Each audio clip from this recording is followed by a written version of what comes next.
Alright chaps, today we have something on the menu again. We're going to replace the front wheel bearing of my Ferrari Mondial. This is making sound. I have a new one, and that's a genuine part. These bearings, they cost over 700 USD or British pounds. Thanks to my Ferrari friend Bart Sagato, I have it for approximately 200 euros. Brand new one, and I'm quite pleased with it. And as you can see, this one has already been put together. I re-greased it because there was some old grease in it, but this one is really, it doesn't make any sound. Yeah, it looks very promising. So this is a new one. Ferrari Mondial and a Ferrari Testarossa, they have the same wheel bearings, so I got quite lucky to find this one in France. Okay, so we're going to unbolt these and let's see how far we get.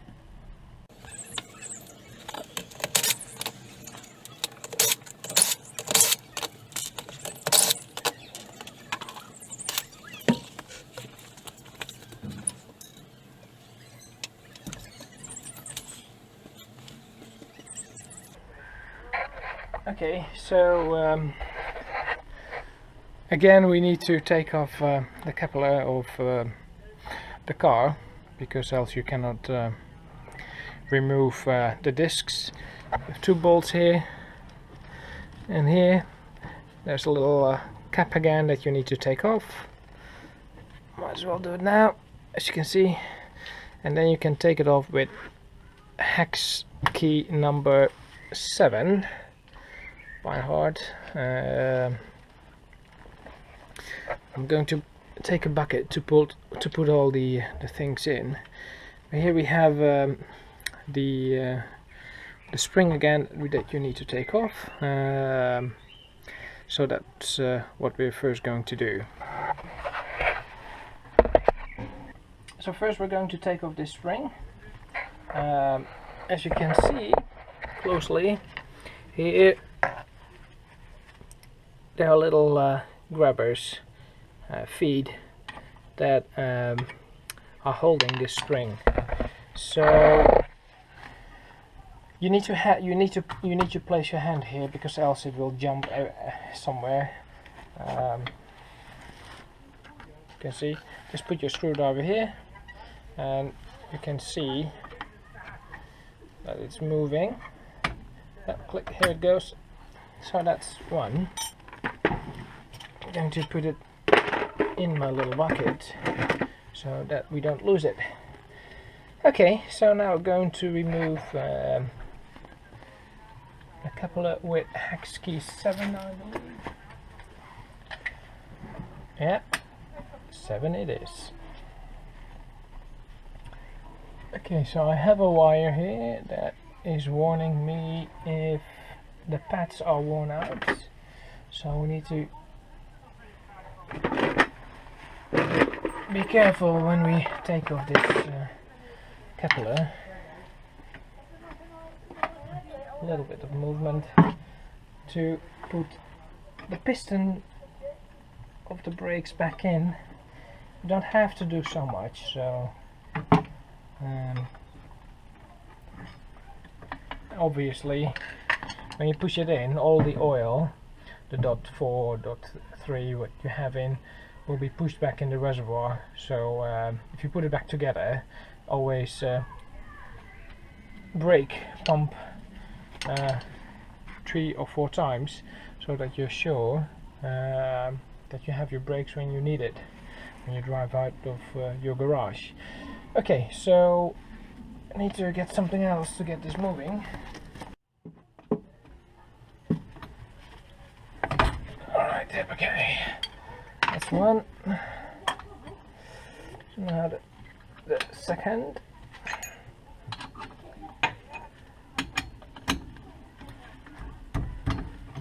And that's 2. As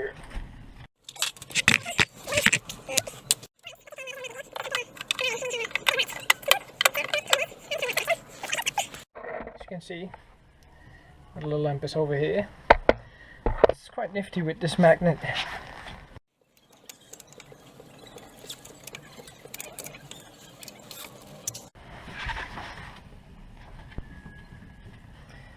Right.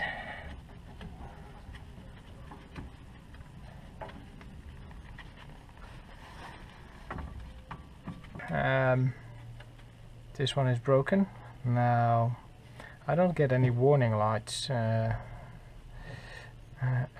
anyway, I think we'll need to fix this one. It's an old one because it's dirty already, yes. You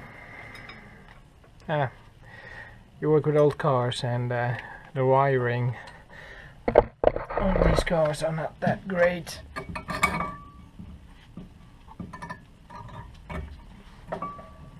So now we can take this one away, and we need to fix that one. I'm going to put it in my bucket over here.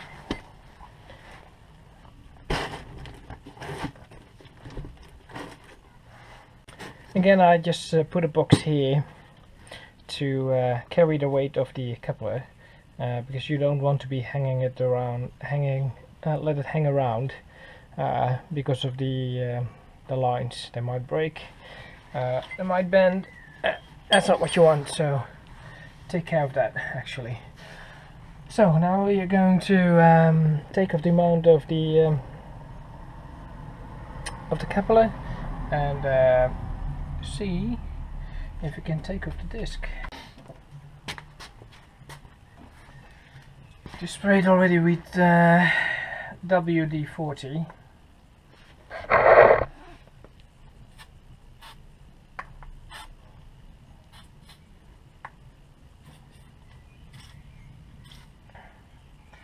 So, right.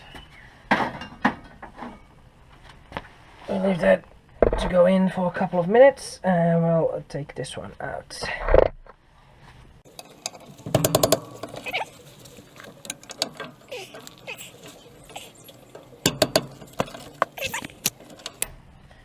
Now, remember of the last time when we took off the mount of the coupler is that we had some spacers, so I expect that we have them here as well. I cannot see it because you guys are in. Yeah, here it goes. That's the first one.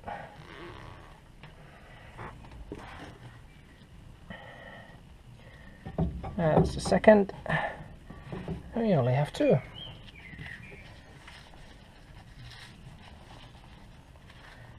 Two pieces, as you can see. Now we're putting it back on this one.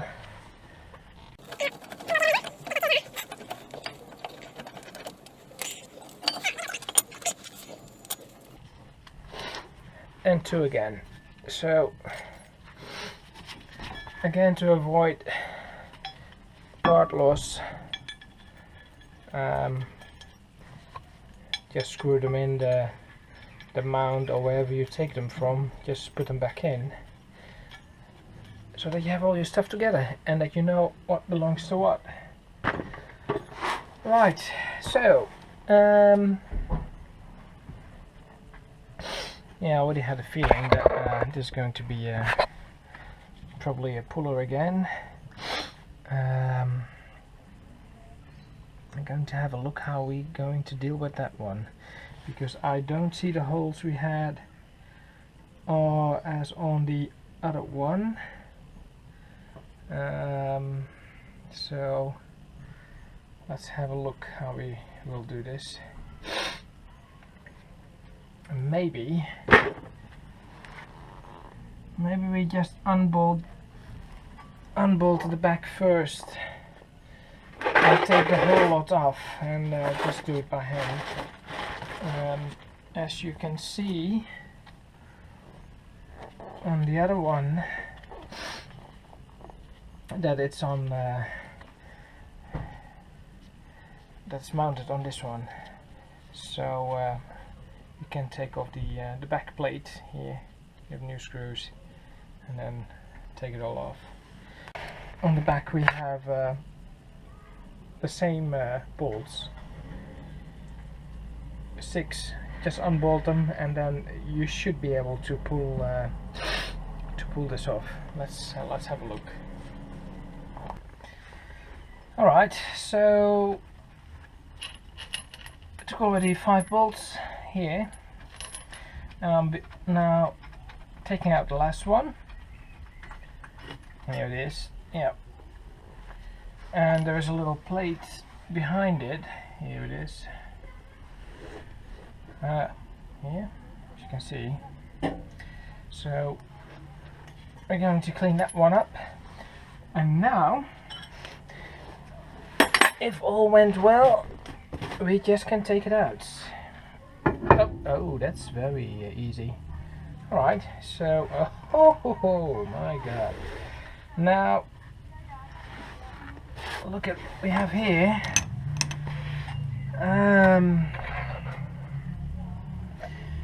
So this is what you see on the inside of the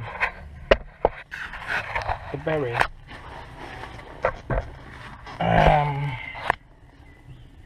This just look at this. It's totally this is too hard. Just look. It even is broken. You see. So there are these little fingers that hold the little metal balls, and they're broken. 2 of them, I see. So yeah, this one is definitely gone. If you don't have a puller to take off the front wheel bearing, is to put it between 2 pieces of wood that are equally high, and that you have most servers on the disc, so that it will not bend. Just put it right between here and here, and then just give a go on it. So let us see. I don't want to damage this one because I may need to reuse it for whatever reason. So you put this is hardwood. Put a piece of wood and just bash it on it so that the bearing, the whole thing will fall between the 2 pieces of wood. So I bashed it already 2 times. As you can see, it already went down. Alright, was actually just 1. Okay, so now we're taking it off. Alright. Oh my, if you feel this bearing, it's like a grinder. No, this is not good anymore. Yeah, it's you also hear it. And the other one, if we take that one, you will not hear it anymore, you see. So you don't hear this one, it goes really smooth. And if you take this one, it had its time. So if you're looking at a bearing of $700 US or British pounds, it's unbelievable. If you call SKF, they will say to you that they cannot give you the part number, or they cannot get it for you, and they refer you to the dealer because it's a special part. So anyway, I'm going to replace this one in its total. Look at this, guys, it's all clean, nice and tidy. So the next thing is to put new grease in here, and we can put the bearing then straight on. And it appeared that you don't have to disconnect the wishbones, So that's quite a joy. I never had a car so easy to replace a wheel bearing. Alright, obviously, you know, it's very convenient if this is already one piece, because if you need to take this apart as well, it takes you, well, maybe 1 hour extra, even 2 hours maybe. And we have a nice grease pistol. As you can see, I don't have to touch the grease actually. Now, is this one empty or what?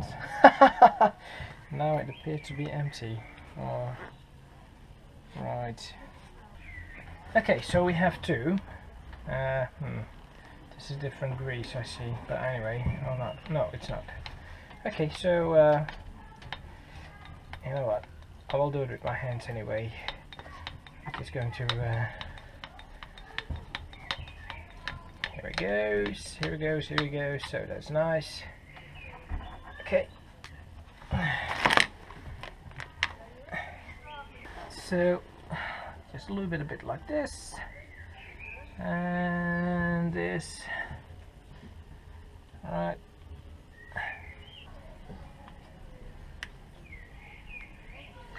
So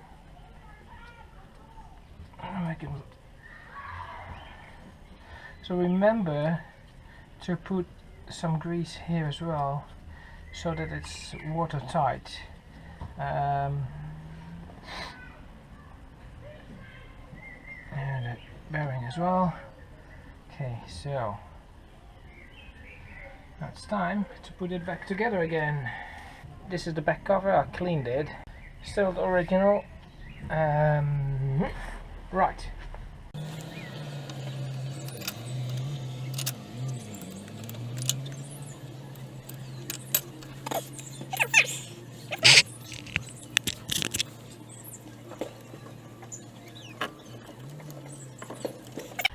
I'm just starting with 3 bolts. Okay. So the most important thing is that there should not be sand coming in here. So you need to clean your whole hub here. Mine is very nice clean, no sand. I'm just checking. No, there's not. If you feel it, it's really nice. So now simply bolt it on again.